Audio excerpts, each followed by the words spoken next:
Bismillahirrahmanirrahim. Assalamualaikum warahmatullahi wabarakatuh. Alhamdulillahirrabbilalamin. Wabihi nasta'in wa ala umurid dunia waddin. Assalatu wassalamu ala asrafil anbiya'i wa mursalin Sayyidina Muhammadin wa ala alihi wa sahbihi ajma'in. Amma ba'du. Pada kesempatan kali ini saya akan menceritakan kisah kedua dari 30 kisah sahabiyah dari buku 35 biografi sahabiyah Nabi, yakni Sumayyah binti Khobbad, wanita pertama yang mati syahid dalam Islam.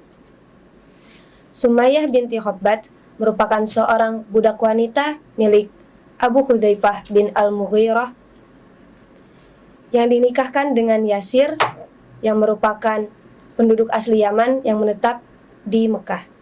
Dalam pernikahan tersebut, mereka berdua dikaruniai seorang anak bernama Ammar bin Yasir yang kelak akan diberkahi. Sumayyah binti Khobbah merupakan pahlawan wanita dalam Islam yang penduduk Mekah tidak mengenal namanya karena ia hanya fokus membantu tuannya Abu Hudzaifah bin Al-Mughirah. Namun, saat ini ia dikenal sebagai wanita pertama yang mati syahid dalam Islam.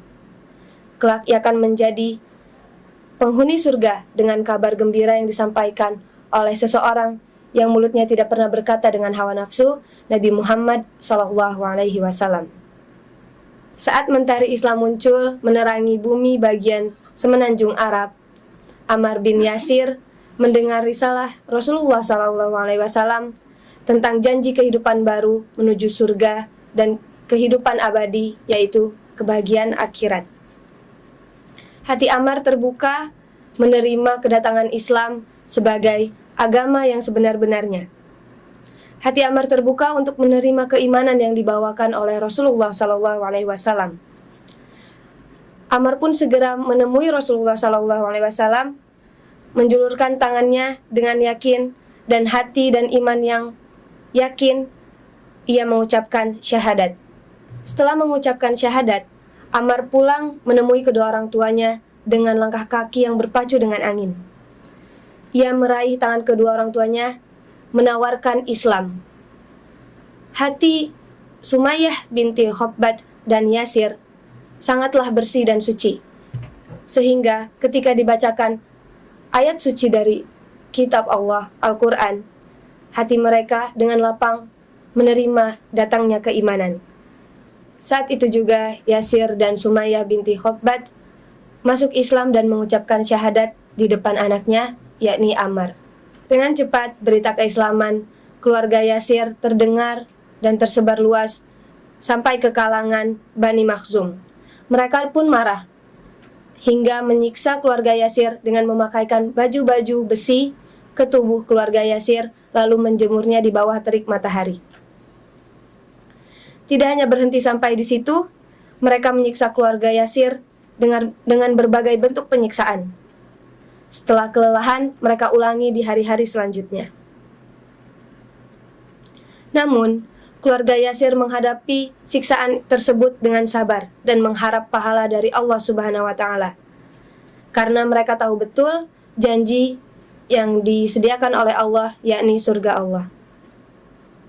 Menyebarnya berita keislaman keluarga Yasir sampailah kepada telinga Abu Jahal. Abu Jahal yang sangat fasik, yang sangat suka mencela orang yang masuk Islam, menyiksa keluarga Yasir dan memusuhi keluarga Yasir. Namun, gangguan dari Abu Jahal dihadapi dengan tabah oleh keluarga Yasir. Sumayyah binti Khobbad tidak meninggalkan Islam, iman dan tekadnya tidak melemah hingga dirinya mati syahid karena ditikam oleh Abu Jahal pada bagian kemaluannya hingga tewas. Itulah kisah Sumayyah binti Khobbad yang merupakan wanita pertama yang mati syahid dalam Islam. Semoga Allah meridhai Sumayyah, ibu Ammar. Semoga Allah merahmati wanita pertama yang mati syahid dalam Islam. ibu orang pertama yang membangun masjid untuk dijadikan tempat sholat, yaitu Ammar. Semoga kita sebagai kaum wanita muslimah dapat meneladani kisah perjalanan hidup dari Sumayyah binti Khobbab, meneladani pengorbanannya, ketabahannya, dan ketakwaannya dalam menjalani syariat-syariat Allah. Sampai jumpa pada kisah sahabiah selanjutnya, sebagai jalan kita untuk terus meneladani sifat-sifat terbaik para sahabiah. Wassalamualaikum warahmatullahi wabarakatuh.